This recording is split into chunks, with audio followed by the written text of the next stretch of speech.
Peuple togolais, chers frères et sœurs, à nos moments, aux leaders des partis politiques, aux responsables de la société civile, à tous ceux qui ont sacrifié leur temps pour être ici présents, toute la nation vous dit merci pour vos sacrifices et vos courages.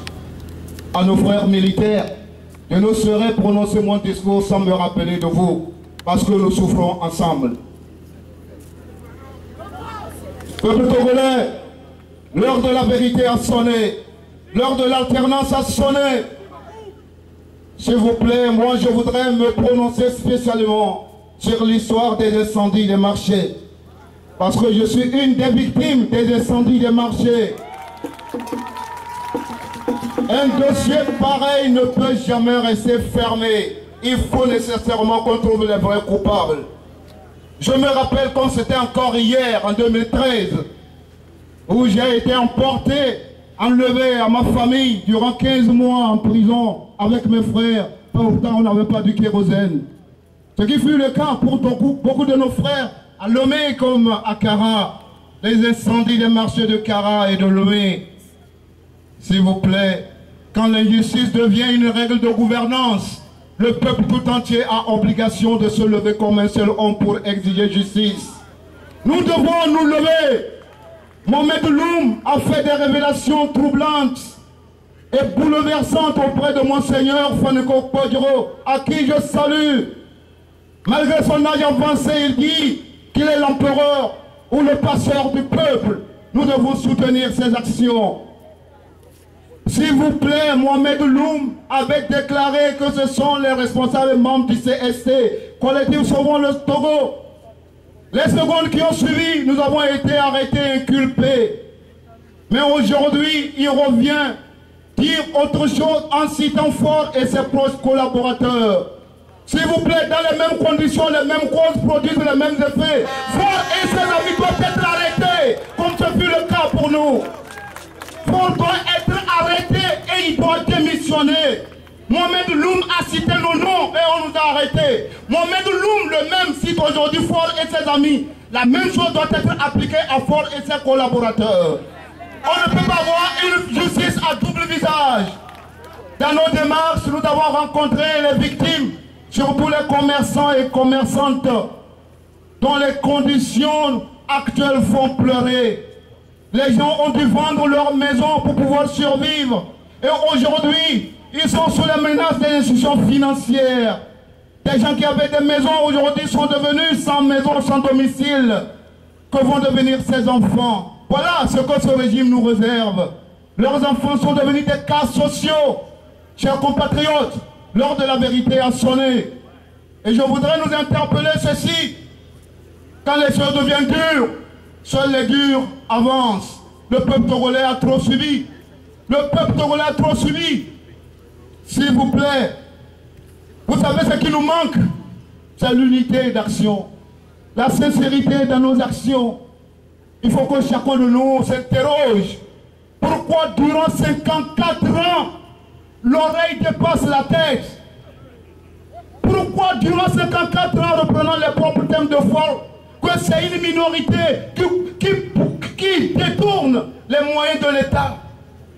Dans quel pays au monde qui se veut démocratique, on peut gouverner un État pour une minorité et la majorité ne dit absolument rien?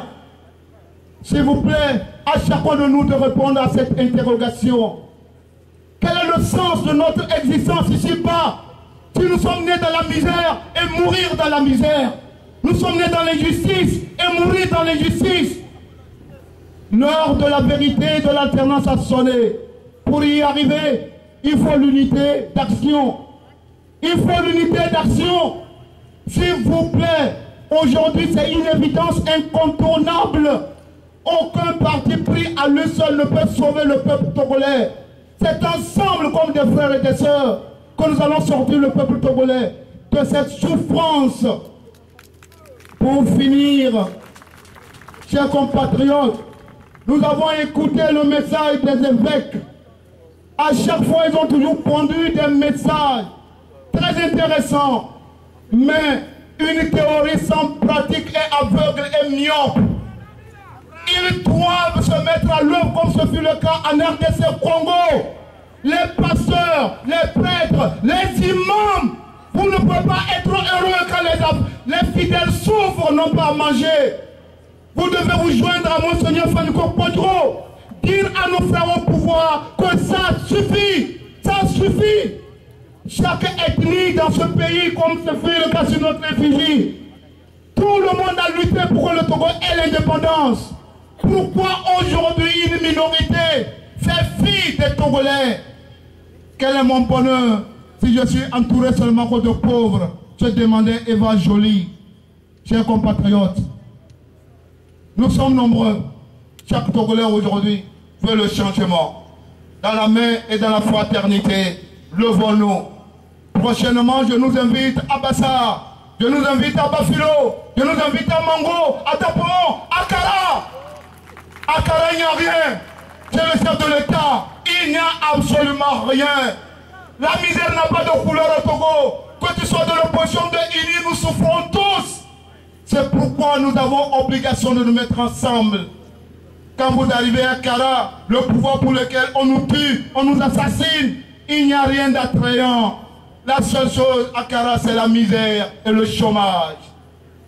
S'il vous plaît, je voudrais finir pour demander à Dieu de nous unir. Je sais que ce régime ne dort pas spirituellement, mais quand les gens sont unis, aucune force du mal ne peut vous arrêter. Mettons Dieu devant et levons-nous comme un seul homme.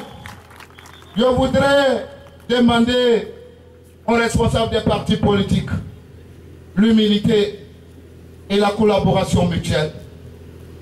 Quand vous êtes ensemble, rien ne peut vous échapper.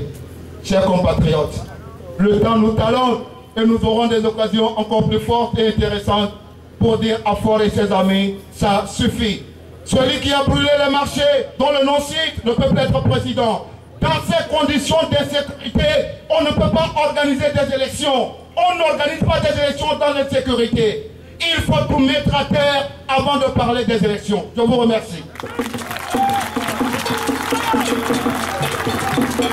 Gracias.